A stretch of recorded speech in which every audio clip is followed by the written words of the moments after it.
Well, young ones donned a white coat to help out their cuddly friends. Intermountain Health hosted a teddy bear clinic at the Discovery Children's Museum for kids to learn all about doctors' visits. Over 400 tested their medical skills on a teddy bear, thank goodness.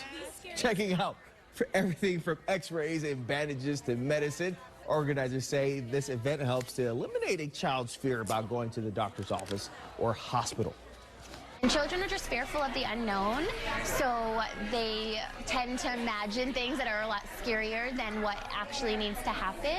So the more that a child is aware at their developmental level, the more that they're able to cope with going through getting stitches or having to take medicine, or scarier things like a diagnosis like diabetes that requires getting shots every day or taking medicine. So the more that a child knows at their level, the easier it is for them to go through those experiences. Well, this clinic was one of many events taking place at the Discovery Children's Museum to celebrate National Doctors Day on March 30th.